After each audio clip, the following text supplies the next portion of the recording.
Welcome to H lectures on physics. আজকে আমি তোমাদের গুরুত্বপূর্ণ একটি টপিক পড়াবো। তাপগতিবিদ্যা অধ্যায়ের এন্ট্রপি সম্পর্কিত একটি প্রবলেম, খুবই ইম্পর্টেন্ট। টপিকটি আমি এখানে লিখেছি, দেখো 0 ডিগ্রি সেলসিয়াস তাপমাত্রার 2 কেজি বরফকে 40 ডিগ্রি সেলসিয়াস তাপমাত্রার 10 কেজি পানির সাথে মেশানো হলে মিশ্রণের মোট এন্ট্রপির পরিবর্তন নির্ণয় করো। তো এখানে বরফ গলনের যে আপেক্ষিক সুপ্ত তাপ LF latent heat of fusion সেটা বলা আছে, দেখো 3.36 × 10⁵ জুল পার কেজি, এবং পানির আপেক্ষিক তাপ বলা আছে 4200 joule per KG per kelvin. তাহলে আমরা কি করতে চাচ্ছি, এখানে 0 ডিগ্রি সেলসিয়াস তাপমাত্রার 2 কেজি বরফকে 40 ডিগ্রি সেলসিয়াস তাপমাত্রার 10 কেজি পানির সাথে আমরা মিশিয়ে দিব। এর ফলে কি তৈরি হবে, একটা মিশ্রণ তৈরি হবে। তো এই মিশ্রণের মোট এন্ট্রপির পরিবর্তন নির্ণয় করব। আচ্ছা, এখন এই যে আমরা যে 0 ডিগ্রি সেলসিয়াস তাপমাত্রা 2 কেজি বরফকে যখন আমরা 40 ডিগ্রি সেলসিয়াস তাপমাত্রার পানির সাথে মিশাবো, তখন এখানে কিন্তু কয়েকটা স্টেপে এখানে তাপ গ্রহণ হবে এবং বর্জন হবে। তো প্রথমে দেখো আমরা লিখতে চাচ্ছি, দেখো স্টেপ STEE স্টেপ 1। এই স্টেপ 1 এ কি হবে, দেখো 0 ডিগ্রি সেলসিয়াস তাপমাত্রার 2 কেজি বরফ, 2 কেজি আইস প্রথমে কি হবে, 0 ডিগ্রি সেলসিয়াস তাপমাত্রা পানিতে পরিণত হবে। পানিতে পরিণত হতে তাহলে এখানে কি তাপ লাগবে, সুপ্ত তাপ লাগবে, যেহেতু আমার এখানে তাপমাত্রার কোনো পরিবর্তন হচ্ছে না। তো প্রিয় শিক্ষার্থী, যে 0 ডিগ্রি সেলসিয়াস তাপমাত্রা 2 কেজি বরফ, 0 ডিগ্রি সেলসিয়াস তাপমাত্রার 0 ডিগ্রি সেলসিয়াস তাপমাত্রা 2 কেজি বরফ 0 ডিগ্রি সেলসিয়াস তাপমাত্রার পানিতে পরিণত হতে গৃহীত সুপ্ত তাপ, that is Q1 is equal two আমরা লিখতে পারি M ইন্টু LF। আচ্ছা, দ্যাট ইজ M মানে কত, M মানে আমার এখানে বলা আছে বরফের ভর কত বলা আছে 2 কেজি, আর LF এর মানটা এখানে বলা আছে 3.36 ইন্টু 10⁵। এইটা যদি আমরা ক্যালকুলেশন করি তাহলে যে মানটা তৈরি হয়, দেখো 2 গুণন 3.36, তাহলে 6.72 ইন্টু 10⁵ জুল। তাহলে আমরা এখানে 0 ডিগ্রি সেলসিয়াস তাপমাত্রা 2 কেজি বরফ প্রথমে কি হবে, 0 ডিগ্রি সেলসিয়াস তাপমাত্রা পানিতে পরিণত হবে। এই অবস্থায় যে সুপ্ত তাপ গৃহীত হবে, এটা হচ্ছে গৃহীত তাপ, এই তাপটা গৃহীত হবে, গ্রহণ হবে। তো যেহেতু তাপমাত্রার পরিবর্তন হয় নাই, কিন্তু পদার্থের স্টেট চেঞ্জ হয়ে যাচ্ছে, এই অবস্থায় যে তাপ গৃহীত হয় তার নাম হচ্ছে সুপ্ত তাপ। তাহলে কি পরিমাণ সুপ্ত তাপ গৃহীত হবে সেটা আমরা লিখে ফেললাম, ক্যালকুলেশন করলাম। এবারে আমরা মিশ্রণের তাপমাত্রা ধরে নিব থিটা ডিগ্রি সেলসিয়াস। আমরা কি ধরে নিলাম, যে ধরি মিশ্রণের তাপমাত্রা যখন আমরা বরফকে পানির সাথে মিশিয়ে দিব, তখন মিশ্রণের একটা তাপমাত্রা তৈরি হবে। তো সেই তাপমাত্রাটাকে আমরা নামকরণ করলাম থিটা ডিগ্রি সেলসিয়াস। তাহলে এখন বলো তো, 2 কেজি 0 ডিগ্রি সেলসিয়াস তাপমাত্রা 2 কেজি বরফ কিন্তু এখন কোথায় রূপান্তরিত হয়ে গেছে, 0 ডিগ্রি সেলসিয়াস তাপমাত্রা পানিতে রূপান্তর হয়ে গেছে। এখন আমরা স্টেপ 2 তে কি করতে চাচ্ছি একটু ভালো করে খেয়াল করো। স্টেপ 2 তে আমরা যেটা বের করব সেটি হচ্ছে 0 ডিগ্রি সেলসিয়াস তাপমাত্রা 2 কেজি বরফ গলা যে পানি, বরফ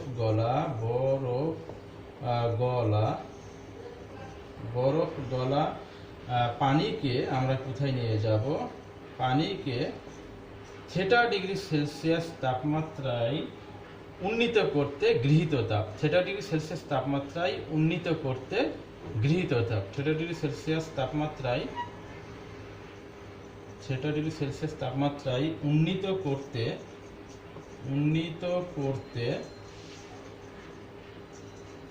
গৃহীত তাপ, এখানে তাপ গৃহীত হবে, গৃহীত তাপ দ্যাট ইজ আমরা নামকরণ করছি ধরো Q2, that is equal two, যেহেতু এখানে তাপমাত্রার পরিবর্তন হচ্ছে 0 ডিগ্রি সেলসিয়াস থেকে আমরা থিটা ডিগ্রি সেলসিয়াসে নিয়ে যাব, এবং বরফ গলা পানিকে আবার 0 ডিগ্রি সেলসিয়াস তাপমাত্রায় পানিতে উন্নীত করতে, মিশ্রণের তাপমাত্রায় উন্নীত করতে। এই তাপমাত্রাটা কিন্তু আমরা ধরে নিয়েছি মিশ্রণের তাপমাত্রা।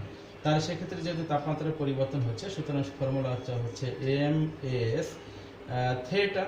আচ্ছা, M মানে কার ভর, পানির ভর, তাহলে MW না বরফ গলা পানিকে, তার মানে এম আইস এস, এস মানে কি পানির আপেক্ষিক তাপ, এস ডাব্লিউ ইনটু থেটা।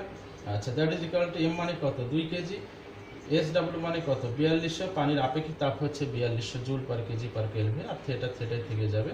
তাহলে এটা ক্যালকুলেশন করলে 2 দ্বারা গুণ করলে তৈরি হবে 8400 থেটা জুল। তাহলে আমার এক্ষেত্রে দুইটা স্টেপ হলো, যে প্রথম স্টেপে কি হয়েছে 0 ডিগ্রি সেলসিয়াস তাপমাত্রা 2 কেজি বরফ 0 ডিগ্রি সেলসিয়াস তাপমাত্রা পানিতে পরিণত হতে গৃহীত সুপ্ত তাপ, তাহলে এই তাপটা কিন্তু গ্রহণ হয়েছে গৃহীত তাপ, তাহলে গৃহীত তাপ MLF ক্যালকুলেশন করলে আমরা এটা পেয়েছি। আর মিশ্রণের তাপমাত্রা আমরা ধরে নিলাম থেটা ডিগ্রি সেলসিয়াস, এই তাপমাত্রাটা আমাদের বের করতে হবে।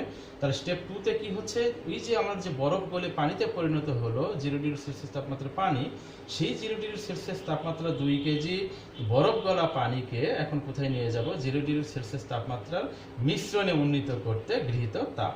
তাহলে সেই গৃহীত তাপটাকে আমরা নামকরণ করেছি Q2 এম। তাহলে Q2 ইকুয়াল যদি তাপমাত্রা পরিবর্তন হয়েছে তাহলে ফর্মুলা হচ্ছে এম এস থেটা, তাহলে M S into theta, M মানে হচ্ছে কত কেজি বরফ গলা পানি 2 কেজি, তাহলে 2 এস ডাব্লিউ মান হচ্ছে 4200, আর থেটাই থেকে যাবে। এই থেটাটাই আমাদের ক্যালকুলেশন করে বের করতে হবে।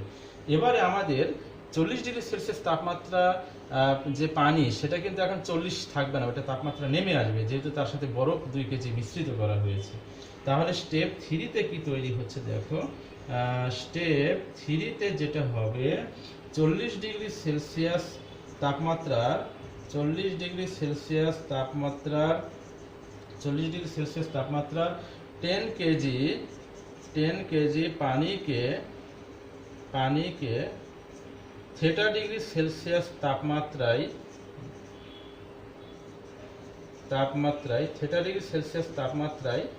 নেমে আসতে হবে, যেহেতু আমার বরফ মিশ্রিত করা হয়েছে তাপমাত্রা কমে যাবে। এত তাপমাত্রায় আনতে, শর্টকাট আমি লিখছি, এত তাপমাত্রায় আনতে, এখন এই ক্ষেত্রে তাপটা কি হবে, বর্জিত হবে। আনতে বর্জিত তাপ এইটাকে ধরে আমি নামকরণ করলাম Q3, that is equal two আমরা লিখতে পারি MW ইনটু কোথা থেকে কোথায় আসছে 40 থেকে থেটাতে নেমে আসছে। তো দ্যাট ইজ ইকুয়াল টু আমরা যদি এখানে মানগুলো অ্যাপ্লাই করি, তাহলে মানগুলো অ্যাপ্লাই করলে কি তৈরি হচ্ছে দেখো, আমি এইগুলো একটু মুছে দিচ্ছি, আমি। তাহলে এই মানগুলো যদি অ্যাপ্লাই করা হয় তাহলে Q3 ইজ ইকুয়াল টু তৈরি হবে Q3 that is equal two MW মানে কত, MW মানে হচ্ছে পানির ভর, তো পানির ভর কত 10 কেজি ইনটু পানির আপেক্ষিক তাপ কত 4200, পানির আপেক্ষিক তাপ হচ্ছে 4200 ইনটু 40 মাইনাস থেটা, এইটা ক্যালকুলেশন করলে তৈরি হবে 4 3টা শূন্য চলে আসবে 00 ইনটু 40 মাইনাস থেটা এত জুল। তার মানে আমার এই Q1 তাপ আর Q2 তাপটা গৃহীত হয়েছিল, আর Q3 তাপটা কি হয়েছে এখানে বর্জন হয়েছে। তাহলে আমরা ক্যালোরিমিতির মূল নীতি অনুসারে লিখতে পারি, আমি এগুলো একটু মুছে দিচ্ছি। ক্যালোরিমিতির মূল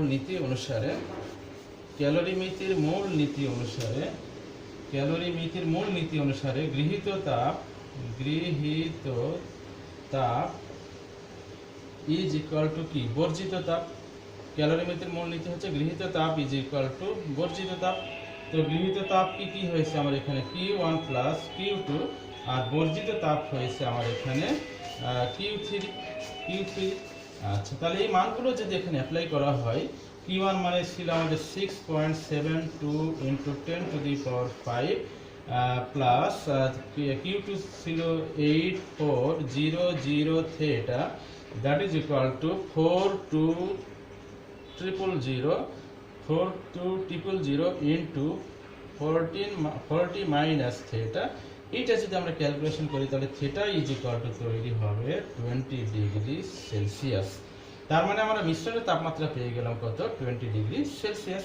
তাহলে এখন আমরা দেখো এনট্রপি পরিবর্তন বের করব। তাহলে কি পরিবর্তন, কয়টা ধাপে এখানে পরিবর্তন হবে দেখো। স্টেপ 1, এখানে আমরা এনট্রপির পরিবর্তন বের করতে চাচ্ছি। তো প্রথমে কি হবে, 0 ডিগ্রি সেলসিয়াস তাপমাত্রার 2 কেজি আইস 0 ডিগ্রি সেলসিয়াস তাপমাত্রার কোথায় পরিণত হবে, পানিতে পরিণত হবে। তাহলে সেই ক্ষেত্রে এন্ট্রপির পরিবর্তন DS1 that is equal to mLF divided T, এই তাপমাত্রাকে আমরা T1 নামকরণ করলাম।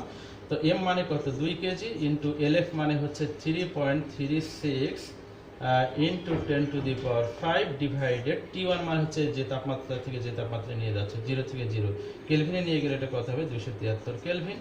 তাহলে এটা যদি আমরা ক্যালকুলেশন করি, তাহলে আমি এই দিকে একটু লিখে রাখি।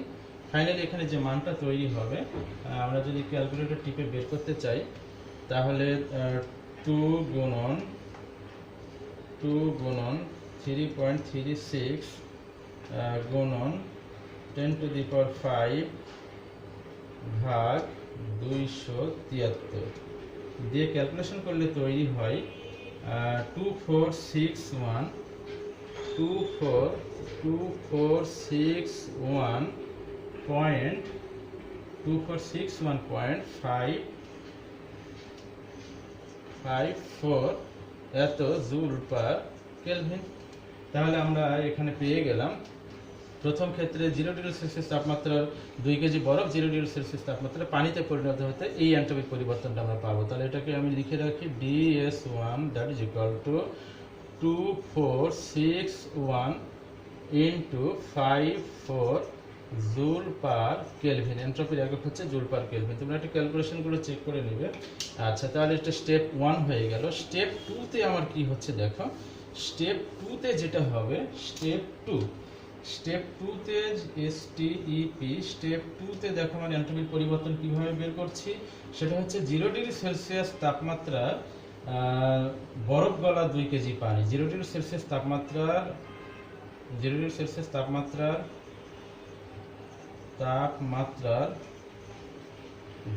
2 কেজি বরফ 2 কেজি বরফ গলা পানিকে কোথায় নিয়ে যাব, মিশ্রণের তাপমাত্রা। তো মিশ্রণের তাপমাত্রা কত, 20 ডিগ্রি সেলসিয়াস তাপমাত্রায় উন্নীত করতে এন্ট্রপির পরিবর্তন। তাহলে 0 ডিগ্রি সেলসিয়াস তাপমাত্রা 2 কেজি বরফ গলা পানিকে কোথায় নিয়ে যাব, 20 ডিগ্রি সেলসিয়াস তাপমাত্রা মিশ্রণে 20 ডিগ্রি সেলসিয়াস তাপমাত্রায় উন্নীত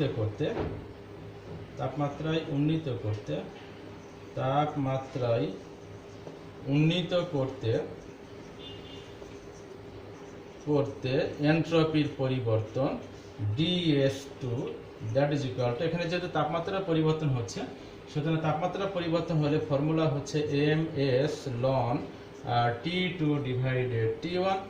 আচ্ছা, এখন আমার এখানে দেখো m মানে কি, পানির আপেক্ষিক তাপ। তো পানির আপেক্ষিক তাপ কত, আচ্ছা ভর কত, m হচ্ছে পানির ভর, বরফ গলা পানি, সরি, m হচ্ছে পানির ভর that is 2 K, G s হচ্ছে পানির আপেক্ষিক তাপ that is 4200, R loan T2 মানে হচ্ছে দেখো কত তাপমাত্রা নিয়ে যাচ্ছে আমরা, 20 ডিগ্রি সেলসিয়াস। তো সেলসিয়াসকে যদি আমরা কেলভিনে নিয়ে যাই, তাহলে এটা তৈরি হবে, এর সাথে 273 যোগ করতে হবে, তাহলে 293 ডিভাইডেড T1 মানে হচ্ছে আমাদের 0 degree Celsius that is 273 kelvin. এটা যদি আমরা ক্যালকুলেশন করি, তাহলে ক্যালকুলেশন করলে দেখো তৈরি হয় 2 গুণন 4200 গুণন লন ব্র্যাকেট 293 ভাগ 273 ব্র্যাকেট ক্লোজ। ক্যালকুলেশন করলে দেখো 593.889 জুল পার কেলভিন চলে এলো। তাহলে আমার এই ক্ষেত্রে স্টেপ 2 তে 0 ডিগ্রি সেলসিয়াস তাপমাত্রা 2 কেজি বরফ গলা পানিকে আমরা কোথায় নিয়ে গেলাম, মিশ্রণের তাপমাত্রা, অর্থাৎ মিশ্রণের তাপমাত্রা হচ্ছে 20 ডিগ্রি সেলসিয়াস তাপমাত্রায় উন্নীত করতে এন্ট্রপির পরিবর্তন DS2 ইকুয়াল টু, যেহেতু তাপমাত্রার পরিবর্তন হয়েছে সুতরাং এন্ট্রপির বের করার ফর্মুলা হচ্ছে এটা MS ln T2/T1 দিয়ে আমরা ফাইনালি ক্যালকুলেশন করে পেয়ে গেলাম। সেটা আমরা একটু এখানে লিখে রাখি, DS2 that is equal to 593.89 joule per kelvin. এবারে আমাদের আরেকটা স্টেপ বাকি আছে এই জায়গায়, সেটি হচ্ছে পানি 40 কেজি যে পানি, সেটার আরেকটা এন্ট্রপির পরিবর্তন হবে, সেটা হচ্ছে তোমার স্টেপ 3। তো স্টেপ 3 তে যেটি তৈরি হবে, স্টেপ 3 সেটি হচ্ছে 40 ডিগ্রি সেলসিয়াস তাপমাত্রা 40 ডিগ্রি সেলসিয়াস তাপমাত্রা 10 কেজি পানিকে 10 কেজি পানিকে কোথায় নিয়ে যাব আমরা? মিশ্রণের তাপমাত্রায়, অর্থাৎ 20 ডিগ্রি সেলসিয়াস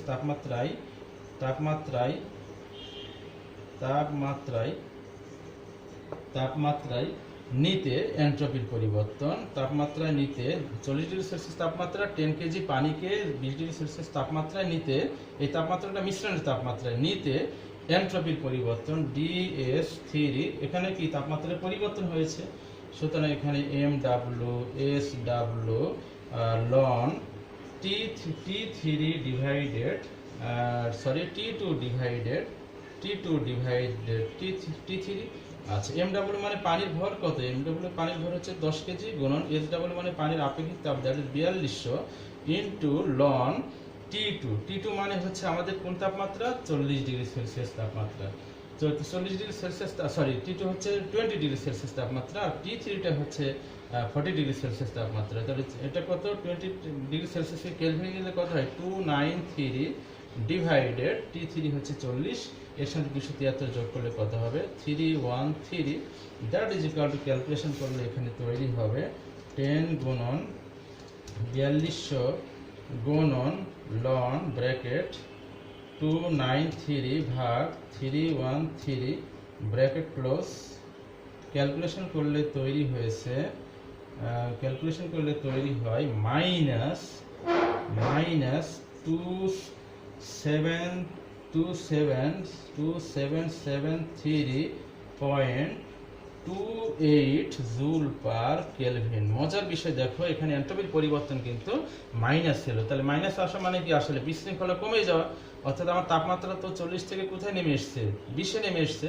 তো আমরা জানি যে তাপমাত্রা যদি কমে যায় তাহলে এন্ট্রপি কি হয়? হ্রাস পায়, আর হ্রাস পাওয়া মানে কি? মাইনাস। আর যদি তাপমাত্রা বৃদ্ধি পায় তাহলে এন্ট্রপি ধনাত্মক হয়, তাহলে প্লাস আসবে, যেটা আমরা আগে ক্যালকুলেশন করেছি। তাহলে আমার তৃতীয় স্টেপে 40 ডিগ্রি সেলসিয়াস তাপমাত্রা 10 কেজি পানিকে যখন আমরা 20 ডিগ্রি সেলসিয়াস তাপমাত্রায় মিশ্রণের তাপমাত্রায় নিতে চাই, তখন কিন্তু এন্ট্রপি কমে যাবে, বিশৃঙ্খলা কমে যাবে, ফলে এখানে কি চলে আসবে? মাইনাস সাইন চলে আসবে। তাহলে আমার এখানে পেয়ে গেলাম DS3, that is equal to minus 277.3.28 joule per kelvin. তো এখন আমি যদি সমস্ত, তাহলে আমরা কয়টা স্টেপে এখানে এন্ট্রপির পরিবর্তন হলো? মোট 3টি স্টেপে এন্ট্রপির পরিবর্তন হয়েছে। তাহলে স্টেপ 4-এ আমার কি করতে হবে? মোট এন্ট্রপির পরিবর্তন বের করার জন্য এই সবগুলো এন্ট্রপির পরিবর্তনকে কি করতে হবে? যোগ করতে হবে। তাহলে স্টেপ 4-এ যেটি হবে সেটি হচ্ছে যে মিশ্রণের তথা, আমরা এটাকে একটা সিস্টেমও বলতে পারি, মিশ্রণের তথা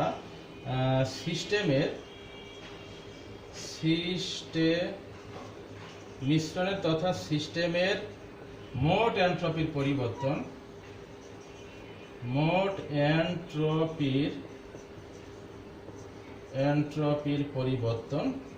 তাহলে একটা সিস্টেমের যতগুলো এন্ট্রপির পরিবর্তন হবে, মোট এন্ট্রপির পরিবর্তন বের করার সময় আমরা সবগুলোকে কি করব? যোগ করব। তাহলে that is DS is equal two DS1 plus DS2, 3টা স্টেপে আমার হয়েছে, প্লাস DS3। তাহলে এই মানগুলো যদি এখানে অ্যাপ্লাই করা হয়, তাহলে প্রথমটা হয়েছিল কত? 2461.54, প্লাস পরেরটা DS2 কত ছিল? 593.89, আর এটা কত ছিল? মাইনাস, প্লাসে মাইনাস একবার মাইনাস লিখে দিলাম, 277.3.28।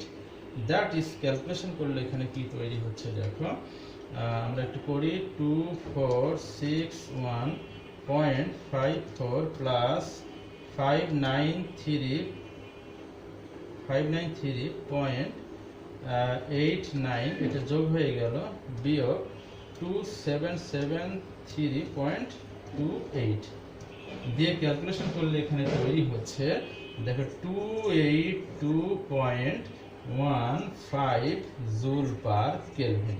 তার মানে আমার এখানে এই সিস্টেমের মোট এন্ট্রপির পরিবর্তন হয়েছে 282.15 জুল পার কেলভিন। তো প্রিয় শিক্ষার্থী, নিশ্চয়ই তোমরা বুঝতে পেরেছো।